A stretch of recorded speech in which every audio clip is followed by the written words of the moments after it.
اگر ہم نے کوشش کی معاشرے کے اکثر افراد اگر کم گوئی کی عادت ڈالیں اور زبان کو قابو میں رکھنے کی عادت ڈالیں تو برباد ہوتے گھروں، قتل ہوتے انسانوں، جدا ہوتے رشتوں اور پیدا ہوتی دشمنیوں، لٹتی ہوئی عصمتوں اور پھیلتی فحاشیوں کے گناہوں میں ہم شریک نہیں ہوں گے۔ ہم کم کر سکتے ہیں معاشرے میں، اتنی ساری خرابیاں کم ہو سکتی ہیں ہم اگر زبان کو قابو میں رکھیں۔ بہت سارے رشتے ٹوٹ جانے سے بچ جائیں گے، بہت سارے افراد کی آبرو ریزی ہونے سے ان کی آبرو بچ جائے گی معاشرے، اگر ہم کم گوئی کی عادت ڈالیں۔ لہذا اگر ہماری زبان بے موقع چلے، ناجائز چلے، ناحق چلے اور تو مذکورہ گناہوں کے سبب بن جائیں اور ہم پھر ان تمام گناہوں میں برابر کے شریک ہیں۔ ہر وہ گناہ جو ہماری زبان کی وجہ سے پیدا ہو معاشرے میں، ہم شریک ہیں اس گناہ میں۔ ابھی میاں بیوی میں اگر جھگڑا ہو جائے، طلاق ہو جائے اور ہماری بات شامل ہو تو پھر یہ نہ دیکھیں کہ میاں نے بیوی کو مارا ہے یا بیوی نے میاں کو گالی دی ہے یا ان کے آپس میں کیس ہوا ہے، تھانہ پولیس کچہری وغیرہ ہو گیا ہے، تو ان تمام جو ناراضگیاں ہیں اور برے کام انجام پائے ہیں ان میں ان تمام گناہوں میں ہم شامل ہیں، کیونکہ ہماری زبان کی وجہ سے۔ یہ نہ سوچیں چونکہ میں نے تو ایک جملہ بولا تھا یہ آپس میں خود لڑے، اب جس قدر ضرب و شتم ہو گناہ ہمارے ذمہ ہے اور ہم برابر کے شریک ہیں۔ اگر ہماری باتوں کی وجہ سے زنا ہو جائے ہم زنا میں شامل ہیں، اگر ہماری باتوں کی وجہ سے باپ بیٹے میں جدائی ہو جائے تو اس گناہ میں ہم شریک ہیں۔ لہذا اتنے گناہوں میں حصہ دار ہونے والے اشخاص، ابھی فرض کریں کہ ہم نے ایسی باتیں کہہ دی جس سے معاشرے میں فحاشی پیدا ہو گئی کسی حد تک، لڑائی جھگڑا کسی حد تک، دوست آپس میں چغلی دے کے جو ہے لڑا دیا یا کم از کم نفرت پیدا کر دیا کہ وہ تمہارے بارے میں ایسی باتیں کرتا ہے، اس کو نہیں کرنا چاہیے تھا، تو آپ کا دل خراب ہو جاتا ہے۔ تو یہی کہ دل کو خراب کر دے گناہ ہے، کسی کی نسبت اپنے اس کے دل کو خراب کر دے گناہ ہے، اب اس گناہ میں شریک ہیں۔ اسی طرح انگنت گناہوں میں ہم شریک ہو جاتے ہیں اپنی زبان کی وجہ سے۔ جب اتنے گناہوں میں ہم شریک ہو جاتے ہیں، ہماری وجہ سے اتنے گناہ پیدا ہو جاتے ہیں، تو اتنے گناہوں میں شریک اشخاص جو ہیں کے لیے کیسے ممکن ہے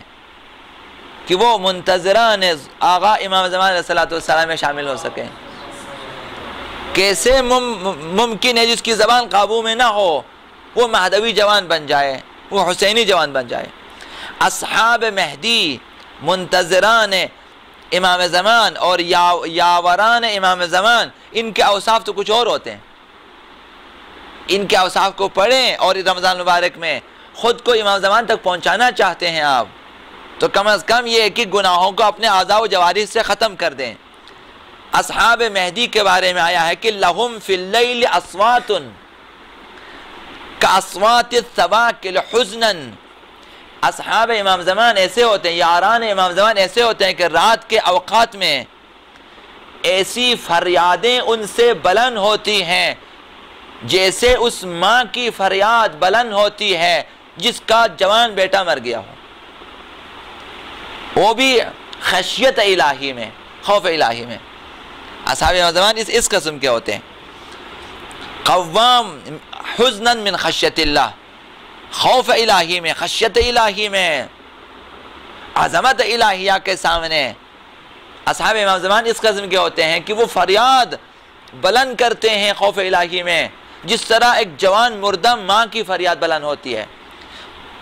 قوام باللیل، رات کے جو ہیں وہ قائمین اللیل ہوتے ہیں، رات کو عبادت کے لیے جاگنے والے ہوتے ہیں۔ صوام بالنہار، دن کے روزہ دار ہوتے ہیں۔ کأنما دأبهم دأب واحد، اصحاب امام زمان ایسے ہوتے ہیں، ان تمام اصحاب کی روش ایک ہوتی ہے، ان کی منش ایک ہوتی ہے، ان کا کردار ایک ہوتا ہے، سب با اخلاق ہوتے ہیں، سب با کردار ہوتے ہیں، سب پاکیزہ کردار کے مالک ہوتے ہیں اصحاب امام زمان۔ تو وہ ہوتے اصحاب امام زمان، ہم جو اپنی زبان کے ذریعے، اپنی نگاہوں کے ذریعے، اپنے کانوں کے ذریعے جو مختلف گناہوں کے مرتکب ہو جاتے ہیں، یہ گناہ اور یہ حرکتیں ہماری، یہ بد اخلاقیاں ہماری، ہمیں ساحت مقدسہ امام زمان علیہ السلام سے، وجود مبارک امام زمان علیہ السلام سے دور کر دیتے ہیں۔ قلب نازنین امام زمان علیہ السلام کو جو ہماری نسبت جو ہیں مقدر کر دیتے ہیں، ہمارے گناہ امام زمان کے دل کو ناراض کر دیتے ہیں۔ تو جب امام کے دل اگر ہم سے راضی نہ ہو تو ہم منتظران امام زمان میں شامل نہیں ہو سکتے۔ تو پھر روزہ رکھنے کا فائدہ کیا اگر ہم اپنے امام تک نہ پہنچ سکے، اگر ہم اپنے امام کو راضی نہ رکھ سکے، اگر ہم اپنے ولی نعمت کو راضی نہ رکھ سکے۔ لہٰذا آئیں کوشش کریں اس ماہ مبارک رمضان میں، کوشش کریں کہ ہم یاران امام زمان میں، اصحاب امام، خدمت گزاران امام زمان میں شامل ہو سکیں۔ یاران امام زمان شبانہ خوف خشیت الہی میں اس طرح فریاد کرتے ہیں، وہ عابدان شب ہیں، روزہ داران روز، گویا ان سب کی روش ایک ہے۔ تو کیا ایک زبان کو بے قابو کر کے ہم لوگ چغلی، غیبت، گالی گلوچ، تہمت، حد کے عزت، حد کے ناموس وغیرہ جیسے گناہوں میں شامل ہونے والے کیسے یاران امام زمان میں شامل ہو سکتے ہیں؟ کیسے کربلا والوں میں شامل ہو سکتے ہیں؟ کیسے شہداء اسلام میں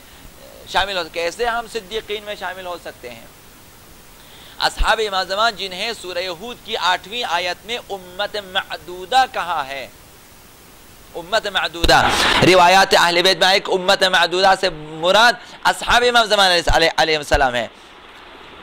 کہ جن کی طرح اشارہ کیا قرآن مجید میں آئے وَلَئِنْ أَخَّرْنَا عَنْهُمُ الْعَذَابَ إِلَىٰ أُمَّةٍ مَعْدُودَةٍ لَيَقُولُنَّ مَا يَحْبِسُهُ۔ اس روایت کے حساب سے آیت کا ترجمہ یہ ہے، اگر ہم کافروں کی سزا میں حضرت امام زمان علیہ السلام اور ان کے اصحاب و انصار کے قیام تک اگر ہم انہیں مہلت دیں، ان کافروں کو، ان مشرکوں کو اگر مہلت دیں کہ جب تک امام ظہور کرے اور اصحاب امام ان کے ساتھ قیام اس وقت تک، تو منکرین کہتے ہیں کہ کس چیز نے عذاب کو روکا ہوا ہے؟ خداوند متعال فرماتا ہے الا یوم یاتیہم، جس دن عذاب نازل ہوگا ان کافروں پہ جو آج تشیع پہ ظلم کر رہے ہیں، ان کے بارے میں ہے، انہیں خداوند متعال نے قیام امام زمان اور قیام اصحاب امام زمان تک مہلت دی ہوئی ہے، انہیں خداوند متعال نے مہلت دیا ہے ظہور تک انہیں، لہٰذا یہ اپنی آخری کوشش کر رہے ہیں تشیع کو جادہ ہستی سے، صفحہ ہستی سے مٹانے کے لیے۔ خداوند متعال نے انہیں مہلت دی ہے۔ خداوند فرماتا ہے کہ الا یوم یاتیہم، جس دن ان پر عذاب نازل ہو جائے، لیس مصروفا عنہم، پھر کوئی عذاب روکنے والا نہ ہوگا، پھر عذاب سے بچانے والا کوئی نہ ہوگا ان کے لیے۔ وحاق بہم، یہ عذاب الہی انہیں گھیر لے گا، ما کانوا به یستہزئون، جس عذاب الہی کا آج یہ مذاق اڑا رہے ہیں۔ آج کہہ رہے ہیں کہ کہاں ہے وہ امام زمان، کہاں ہے خدا کا وہ عذاب؟ آج اس طرح مسخرے کر خداوند سورہ ہود میں فرماتا ہے کہ جس دن عذاب نازل ہوگا اس دن بچانے والا کوئی نہ ہوگا۔ تو ہم بھی چاہتے ہیں، ہم سب چاہتے ہیں، امید ہے اور یقین ہے مجھے کہ آپ سب بھی یہی چاہیں گے کہ حضرت امام زمان علیہ السلام کے مددگاروں میں شامل ہو جائیں، ہم ان کے ناصر و مددگار بنیں۔ تو ماہ مبارک رمضان ہمارے لیے بہت اچھی فرصت ہے، ماہ رمضان مبارک بہت اچھی فرصت ہے کہ خود کو گناہوں سے پاک کر لیں اور ساتھ ساتھ معرفت امام زمان علیہ السلام حاصل کریں اور اطاعت امام میں ان کے مددگاروں کی صف میں شامل ہو جائیں۔ دعائے ندبہ کے آخر جملے پر آپ دعا کرتے ہیں کہ خداوندہ ہمیں ان لوگوں میں سے قرار دے جو امام کے حقوق ادا کرتے ہیں، جو امام کی اطاعت کرتے ہیں، جو امام کی اطاعت کرتے ہیں۔ تو آج بھی ہمارے لیے فرصت رمضان مبارک میں فیصلے کر لیں، اپنے بارے میں امام زمان کے حوالے سے فیصلے کریں کہ میں نے اطاعت کرنی ہے، میں نے ان کی معرفت حاصل کرنی ہے اور میں نے حتماً ان کے اعوان و انصار میں شامل ہونا ہے۔ لہذا اطاعت و معرفت امام زمان کے ذریعے ہی ہم امام زمان کے ناصروں کی صف میں، مددگاروں کی صف میں شامل ہو سکتے ہیں۔ اصحاب امام کی طرف آئیں، حرکت کریں اطاعت و معرفت کے ذریعے اور تہذیب نفس کے ذریعے، آئیں امام زمان کی طرف حرکت کریں اور ان کے اعوان و انصار کی صف میں شامل ہو جائیں۔